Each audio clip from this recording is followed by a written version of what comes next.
take a trip to my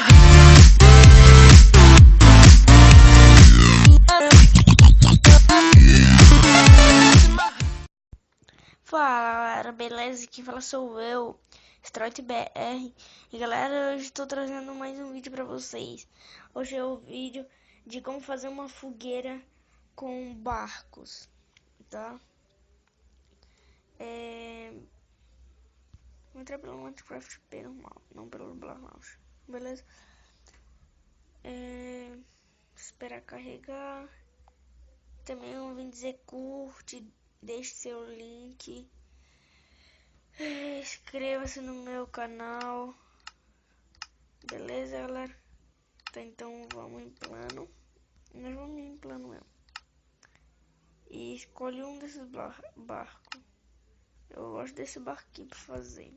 Tá, opa, chega um pouco mais perto. Ai, caramba. Deixa eu vir mais pra cá. Porque algumas vezes é difícil. Ó, girando, botando, girando e botando, girando e botando. Ó, então é bem show. Vamos botar uns banquinhos aqui, ó. Ai. Uns banquinhos aqui ao redor. Deixa eu dar uns bancos.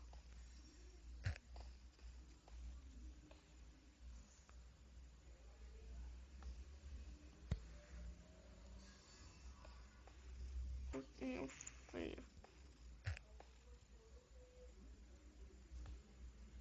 Aqui, nossa, eu troquei sem querer. Aqui. Então vamos botar aqui, aqui, aqui, aqui e aqui. Nossa, eu botei errado aqui. Aqui. Nossa, de novo.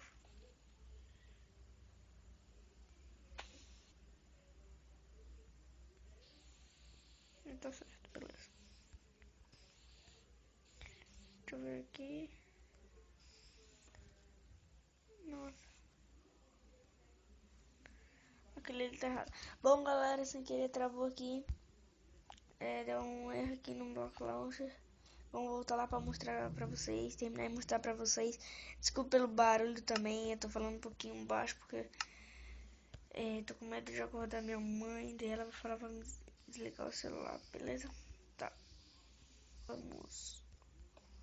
Opa. Aqui, ó. Bom, galera. Aí agora é só botar várias... o nome tocha em volta. Bom, galera, curte, comente aqui, me dá umas ideias novas aí pra me fazer aí as coisas. Deixa no comentário, inscreva-se e até a próxima. Falou!